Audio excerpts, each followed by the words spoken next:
Okay, great. So today I'm going to share some insights into how to build a useful style guide. Now, when I started building with Bubble, I did not use a style guide. And the way I would approach an application is I would set up some colors and I would then set up styles as I went along. Like whenever a scenario came along where I needed some kind of UI element, I would then set up the style guide there and then.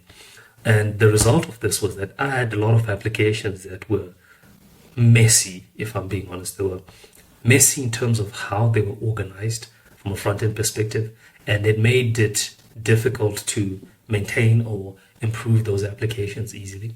And as my career as a Bubble developer evolved and I started getting involved in multiple projects and working on projects that are focused more on businesses, established businesses and enterprises instead of startups, I started to see that there's a gap in the way I'm doing things and I need to level up.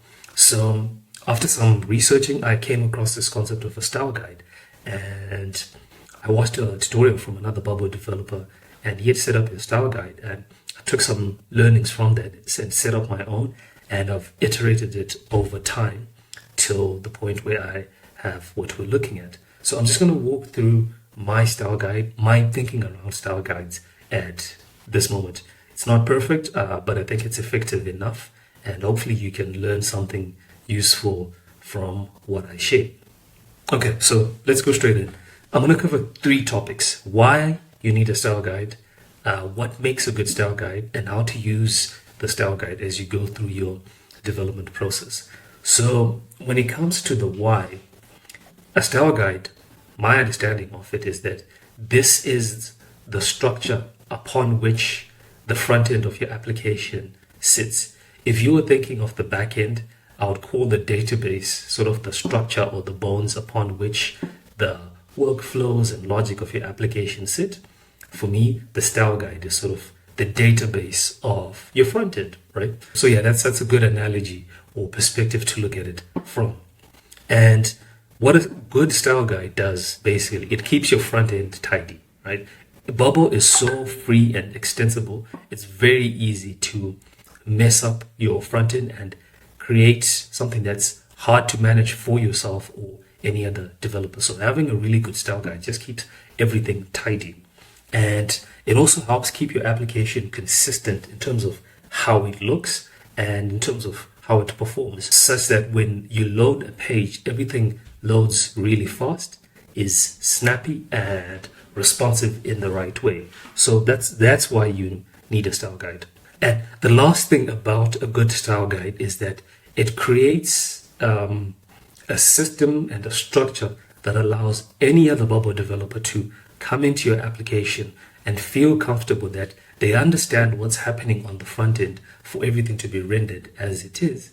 And they're happy to also come into this application and continue developing, which is a very important aspect of being a good developer, the ability to create software in a way that allows other developers to continue building with you. So that's what a style guide does, and that's why you need it. So now I'm going to share my perspective of what makes a good style guide. And for me, a good style guide covers the core elements that you're going to need in your application. If you look at the style guide that I have here, I've split it into different sections. So we've got all, which covers everything that's in the style guide. So it's super long, right? So I realized adding the navigation tabs here makes it easier to really digest the style guide and understand what's going on. So for me, the core elements of any application starts off with the colors, the text, the groups, the buttons, the inputs, the tables, the modals or pop-ups that you're going to be using, and anything else related to the application goes in this others tab. So I'm just going to quickly go through the colors. When I started building with Bubble, I would use the main 8 colors. I think I used around about 8 colors. And whenever there was an issue with the color, I would then use opacity to change the weight of the color. So if this was green here, I would then put it maybe at 75. And then I realized, okay, the best way to actually do this is to set up a style guide with different shades. So this is how I've set up my colors. and it allows me to build in a consistent manner, and whenever I need a specific color, I've got it, right? Moving on to text, I've also realized the importance of setting up your typography like this so that you have all the fonts that you need in the application set up correctly, and there are no gaps. Essentially, what you're trying to do when you're building the style guide is to make sure you've reduced the number of gaps in your application. You have all the core building blocks that are necessary for your application, and anything that's missing, you have a space to add it. So I have my text in the normal mode, and I also have my text in dark mode, right? Then going on to the groups, I really spent a lot of time on these groups, making sure that I have a group that fits into every scenario. And if I need to add another specific group, there's a place for it, and it falls neatly within the system.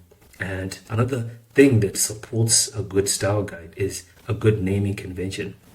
So here I have it set up this way where BG represents background, and it says it's got a clear background and it's got a padding of 0 pixels. So when I need an empty group that's got absolutely nothing, this is my default group, right? But when I need a group with a bit of padding, this one's got 8 pixel padding, I know I'm going to take this group. If I need another group with 16 pixel padding, I'm going to take this group. And then scrolling down, it's the same logic, right? These are my containers. I call them containers because they have a border. So this container has a border and the padding is 0. This one has a border padding of 8 pixels. So it's just a consistent naming structure. Here I call these the groups with a round corner. So it's got a background of white. It's got a round corner here. So the corner is consistent across all the groups, and then it's got a padding of 0 pixels.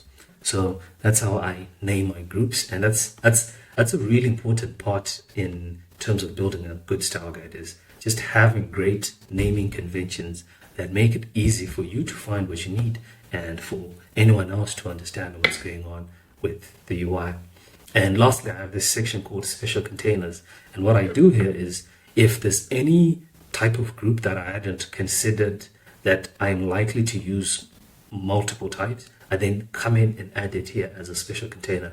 So I have this group here that I use at the bottom of pop-ups and modals where I have my buttons, right? So I've added the special group here. If I come up with any more groups that I think are important, I can come in and add them down here. Quickly moving on to the buttons, I try and make sure I have all the buttons that I need for every scenario, so that when I'm building, I don't have to think about it. I just come in here and grab the exact button that I want. So right now we've got the submit button, send, add, approve. And what I also like to do is to add the toast notification to the button, so that when you copy it, you copy the button with the workflow and it already has the toast notification. Then lastly, moving on to this toggle here. So this toggle just allows me to set a state so that I can see the buttons in a different state. So right now I've just toggled over to demo, right? Or to disabled, and the demo button then shows you the disabled state so that you can see what it's going to look like, and it does it for the button below here. So I've got my action buttons, right? I call these my yes buttons, where it means it's actually going to do something. Then I've got my no buttons, which is sort of canceling in action. So if I close, cancel, undo, decline, all of these things. Then I've got my icons. The top ones are using the material icons plugin, but the bottom ones here, these are using the new button element. I recently started doing this because I realized this saves me so much time, because these hover effects, they're all on one element, right? In the past, I would have these as a group and an icon, and I then have to maintain like double conditionals where there's the conditional on the group and there's conditional on the icon. But if you use a button to make this, it just simplifies everything for yourself. And that's a big aspect that I'm learning, that try not to repeat yourself. Try and build in a way where you're not doing things multiple times. That really saves you time. And lastly, we've got the section for special buttons. So if I think of any special button that I need, or as I go through my build process and I encounter certain special buttons for certain scenarios, if it's an important button that I'm likely to use again, I stick it down here. And moving on to the inputs, I have all my inputs structured properly there. I've got the clear ones, I've got the white ones, I have the ones with the icons, and they all sort of build on from the same structure. These inputs essentially leverage this style and then create a little space so that I can add an icon. Moving on to the tables, I then also like to create these default tables that save me time when I'm trying to create a table. Instead of creating from scratch, I have this reusable, and I can just clone this reusable and then start adapting it to what I need. Similarly with these visual blocks, more of like the kind of Pinterest blocks, I have this as a reusable, and if I need something like this, I just clone it and then I adapt it to my specific use case. And lastly, I have this table that just has a different view of creating a table. So I have my core tables, and it just saves me so much time when I then need to create anything in the system. And lastly, I've got my models here. So every time I need to create some kind of form, I clone this again, and it has everything that I need to get going, and I adapt it as needed. Then lastly, one of the most important sections personally is this others tab. Now, as I've continued building in Bubble, I've started to use more special elements or custom code to accomplish something. And I realized I needed a space where I could store all of these things and have it well documented so that anyone who goes into the application can understand what the custom code is doing, where it is, how it affects the elements.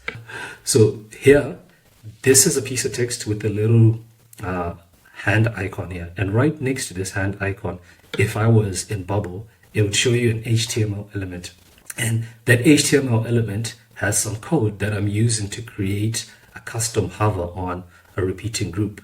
So anyone that's building the application can understand, oh, so this is what the HTML element is doing. And I then put notes on the text so that when you hover on it, it tells you exactly what it's doing. And same thing on this one. Then I also have some group focus elements.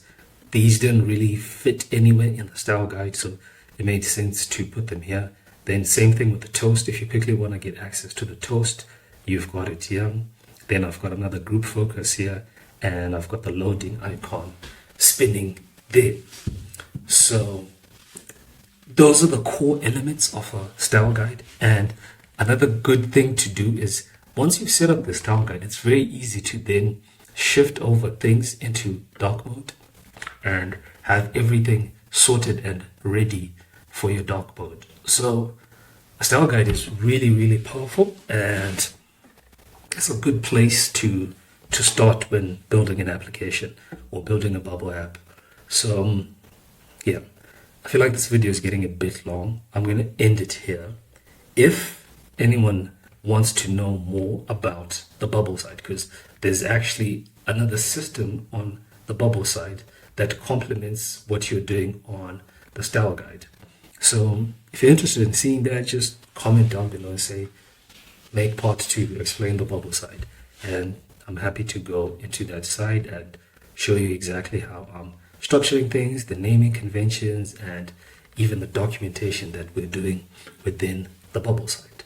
So I really hope this was useful, and yeah, give me some feedback. Really appreciate it. Cheers.